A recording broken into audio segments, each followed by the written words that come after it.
After 12 years of marriage, my husband left me on my 40th birthday. Said he needed someone younger. I just nodded. Now he's 42, single and living with his mom, while I just got engaged to his former boss. Yesterday he came and shocked us with a statement. I debated writing this for months. Even now, my hands are kind of shaking. This isn't just some petty revenge story or pity post. It's a piece of my life I buried so deep I didn't think I'd ever touch it again. But something happened yesterday that cracked everything back open, and now I need to get this out. My name's Monica.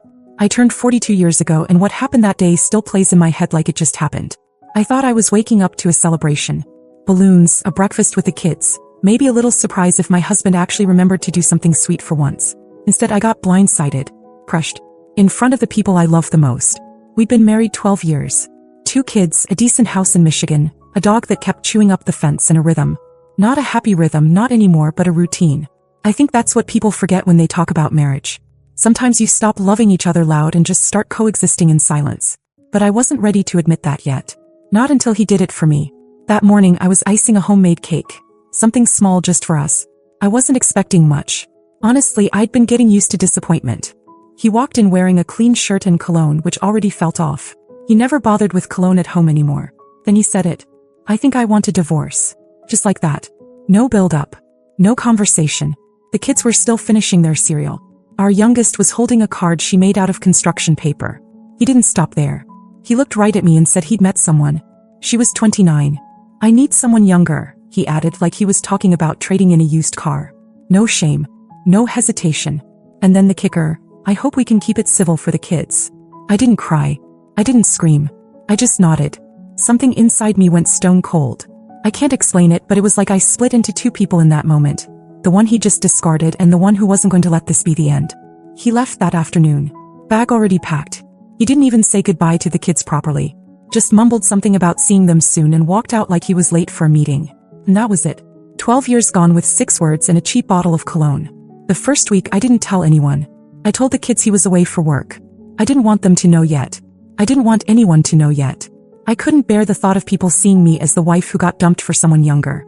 That cliché. That pathetic storyline. So I stayed quiet and I started planning. I'm not the type who falls apart. I don't collapse in public or beg someone to love me. But inside, I'll admit it, I was humiliated. Angry. A type of rage I'd never felt before took root. Not loud rage, not the kind you throw dishes over, but the quiet kind that sharpens you. That fuels something. That whispers you are not done yet. So I started working. On myself. On my life. I signed up for a bootcamp class. I went to therapy. I started freelancing again, something I hadn't done since the kids were toddlers.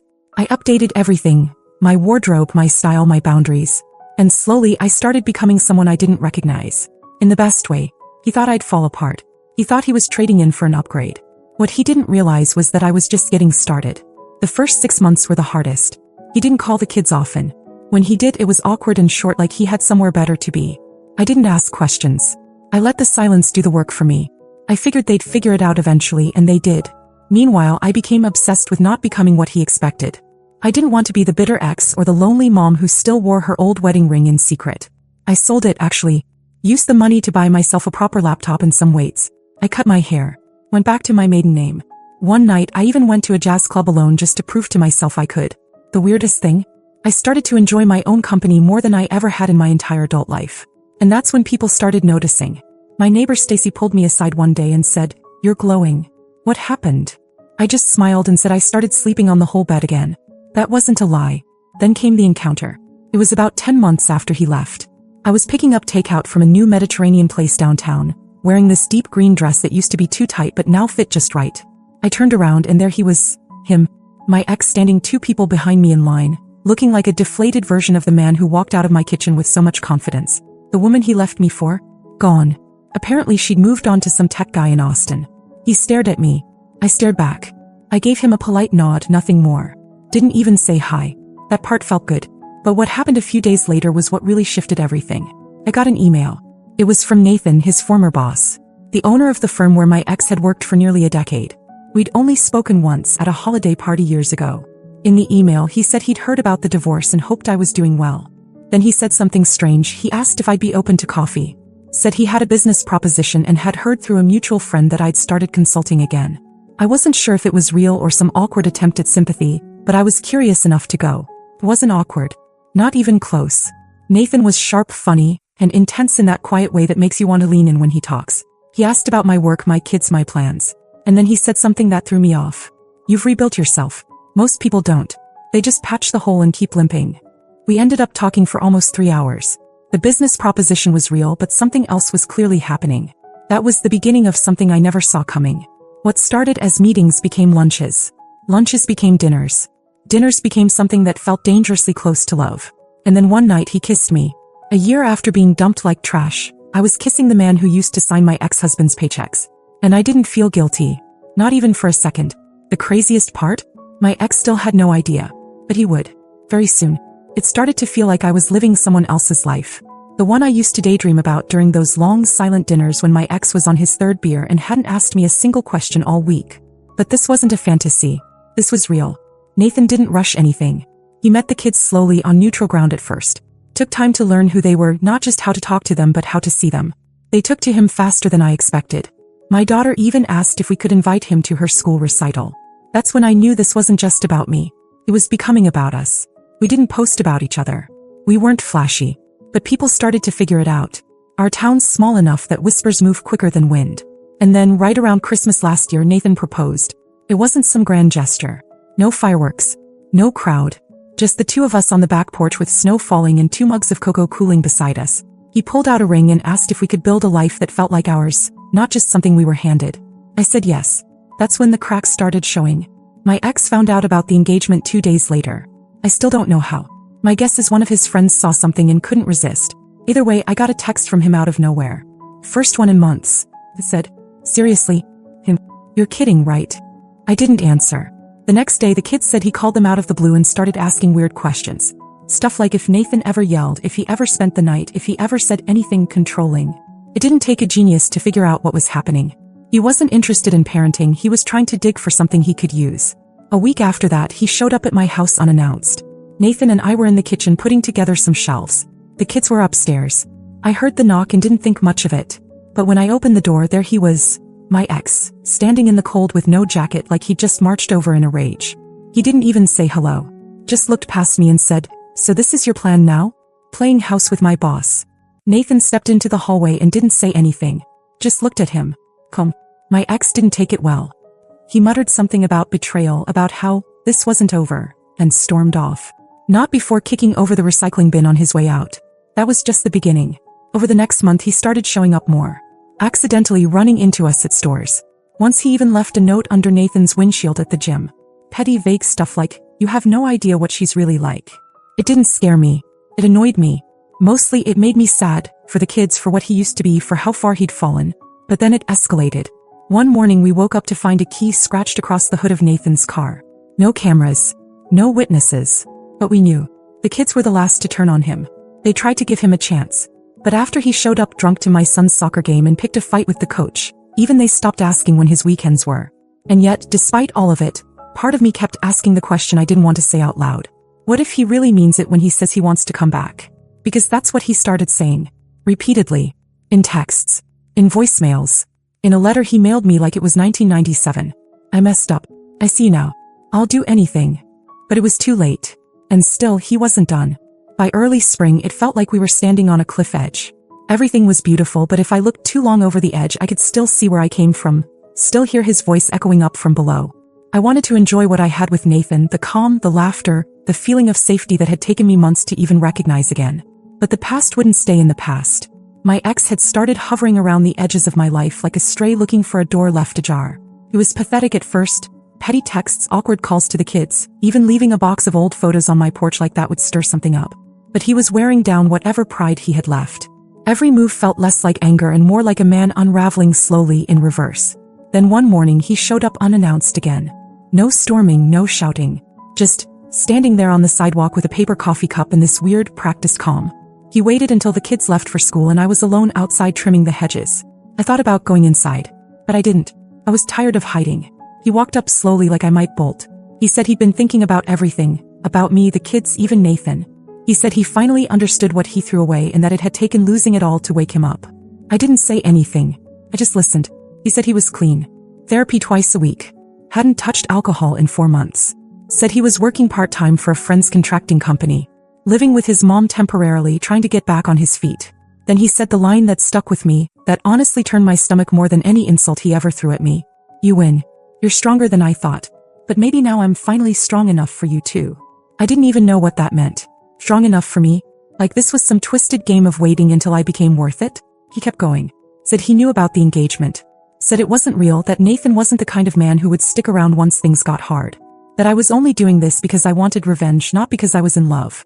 I remember standing there with the clippers in my hand, thinking how surreal it was that the same man who once tossed me aside like a bag of laundry was now standing here, begging for a second chance. Except he was doing it in a way that wasn't about love.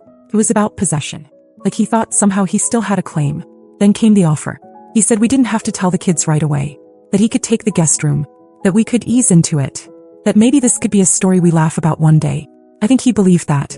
He actually thought if he looked sad enough, if he said the right combination of words, I'd fold. But I didn't. I told him I'd found peace. That I wasn't rebuilding the past. I was living something entirely new. That the door he kicked open a year ago wasn't just shut now. It was gone. I'd built a wall where it used to be. He didn't handle it well. The mask slipped. The voice cracked. He accused me of lying to the kids. Of ruining their image of him. Of pretending to be someone I'm not. Nathan came out. He didn't say much. Just stood next to me. And that simple act seemed to enrage my ex more than anything I could have said. He pointed at Nathan, voice shaking, and said, this guy is your future." I didn't answer. I just went inside. He stayed out there for a while. I could see him through the blinds, pacing, talking to himself. Then he finally got in his car and drove off. That night, Nathan and I talked seriously. About whether we needed to take legal steps. About what the next few months might look like. About protecting what we'd built. I knew then that the chaos wasn't over. And I was right. Because the very next week he came back. Not just to talk. He brought someone with him. And what happened that day almost blew everything up. It was a Saturday. Mid-morning, the sun was out, the kids were with my sister, and Nathan and I were planning to head out to a local art fair. Just a normal day. That's what made it worse. We heard the knock before we saw anything. 2 loud, firm hits to the front door. I glanced out the window and froze. It was him. But he wasn't alone. Standing beside him was a woman, mid-40s, arms crossed, looking more irritated than uncomfortable. It took me a second to place her, but when I did, I felt my stomach twist. His mother. The same woman who barely spoke to me during our marriage. Who called me too sensitive when he forgot anniversaries or birthdays. Who once told me I should just be grateful. He came home every night as if that was the bar for being a good husband. I didn't open the door right away. Nathan came to the hallway. He didn't say anything, just looked at me. I opened it. My ex didn't waste a second. He started talking fast, rehearsed, like he was presenting a case in court. Said he brought his mom to help mediate. That she understood how much he'd changed. That they talked about everything. That he had a plan to co-parent better. That he still believed we had unfinished business. His mom chimed in. Said she didn't think what I was doing was healthy. That I was confusing the kids by bringing another man into their lives so soon. She even asked Nathan to step aside so we could have some privacy as a family. Nathan didn't move. He just looked at her, then at me. I didn't yell. I didn't argue. I just told them both that there was no unfinished business. That I wasn't confused. That I wasn't scared. That they needed to leave. That's when my ex broke. He started raising his voice. Said I was making a mistake. That I was destroying our kids' foundation. That one day they'd blame me, not him. Nathan took one small step forward and asked them both to leave. Come, direct. My ex didn't like that. He started shouting about how Nathan had no right to interfere. How he stole his family. How he manipulated me.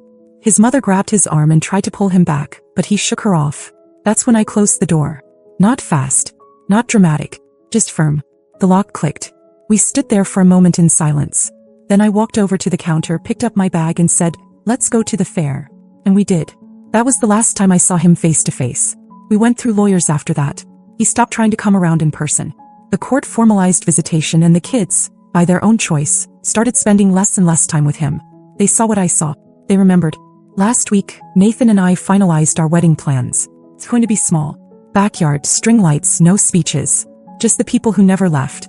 I still drive by the house where my ex lives with his mom sometimes. It's not revenge. It's not gloating. It's just a reminder that I survived, that I rebuilt, and that I never needed to take him back to feel whole again. The update. Just when I thought the last door had finally closed, something else creaked open. I wasn't going to post again. I really believed that the confrontation with his mother was the end of it. That he had finally accepted that it was over. But people like him, ones who walk out and expect you to still be waiting on the porch when they come back, they don't really stop. Not when their pride is bruised. Not when the version of you they left behind no longer exists. It started 3 nights ago with a message from a friend. It was just a screenshot, a post from some anonymous Instagram account. At first I thought it was spam. Then I looked at the pictures, and I froze. 3 photos, all taken from a distance. All of me and Nathan. One of us having coffee downtown. One in the grocery store parking lot. One in our front yard with the kids. All recent. All within the last 2 weeks. None of them tagged us directly, but it was clear who the post was about.